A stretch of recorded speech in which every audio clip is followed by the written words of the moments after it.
রাতে অপরিষ্কার থালা বাসন রেখে ঘুমালে মারাত্মক দুইটি বিপদ ওই পরিবারের উপর নেমে আসে। সাইয়েদনা আলী রাদিয়াল্লাহু তাআলা আনহুর কাছে একবার এক মহিলা এসে জানালেন তার পরিবার থেকে বিপদ আপদ কোনোভাবেই দূর হচ্ছে না, এর কারণ কি?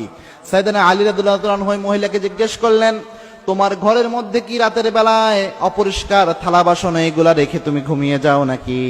ওই মহিলা বলছেন, আলী আপনি কিভাবে এটা জানলেন? আলী রাদিয়াল্লাহু তাআলা আনহু বললেন, আল্লাহর হাবিব সাল্লাল্লাহু আলাইহি সাল্লাম বলেছেন, যেই ঘরে অপরিষ্কার জিনিস থাকে, যেই ঘরের মধ্যে দুর্গন্ধযুক্ত জিনিস থাকে, ওই ঘরের মধ্যে রহমতের ফেরেশতা প্রবেশ করে না।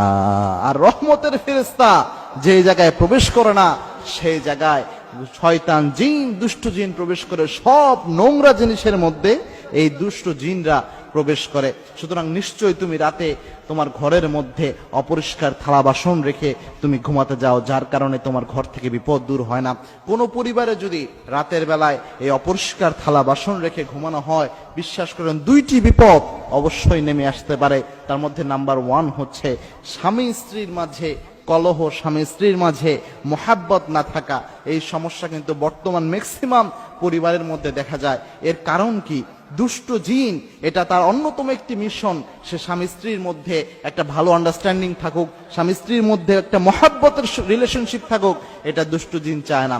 এবং কি ইবলিস সমুদ্রের উপর তার আসন গাড়ে, সমুদ্রের উপর আসন গেড়ে কোন জিন কি অপরাধ সারাদিন করেছে, মানুষকে দিয়ে কি অপরাধ করিয়ে নিয়েছে, এই ডাটা কালেকশন করে। কোন দুষ্ট জিন, কোন ইবলিস এসে বলে আজকে আমি অমুক মানুষকে দিয়ে হত্যা করিয়েছি, কেউ বলে অমুক মানুষকে দিয়ে জেনা করিয়েছি, আবার কেউ বলে অমুক মানুষকে দিয়ে আমি এই অপরাধ করিয়েছি। এরপরে যে জিন এসে বলতে পারে আমি স্বামী এবং স্ত্রীর মধ্যে তাদের সম্পর্ক নষ্ট করে দিয়েছি, তালাক পর্যন্ত দিয়ে দিয়েছি, এরকম কথা যে জিন বলতে পারে, ইবলিস তখন ওই জিনকে পুরস্কৃত করে। বুখারীতে এই হাদিসটা এসেছে। আল্লাহর হাবিব সাল্লাল্লাহু আলাইহি ওয়াসাল্লাম জানিয়েছেন, ইবলিস সবচেয়ে বেশি খুশি হয় কোন স্বামী এবং স্ত্রীর মাঝে যদি তালাক হয়ে যায়। সুতরাং স্বামী স্ত্রীর মাঝে এই সম্পর্ক নষ্ট করার ক্ষেত্রে ইবলিসের একটা মারাত্মক হাত থাকে। যেই ঘরগুলোতে রাতের বেলায় অপরিষ্কার থালা বাসন রেখে ঘুমিয়ে যাওয়া হয়, ওই ঘরগুলোতে স্বভাবতই এই নোংরা জিনিসে দুষ্ট জিনের আনাগোনা হয়, তারা এগুলো থেকে আহার গ্রহণ করে।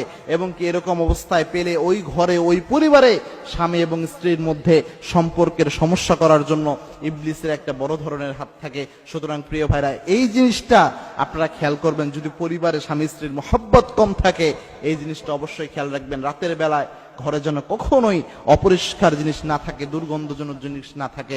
2 নাম্বার যে ক্ষতিটা পরিবারের উপর নেমে আসে, সেটা হচ্ছে ওই পরিবার থেকে বারাকা আল্লাহ রাব্বুল আলামিন উঠিয়ে দেয়।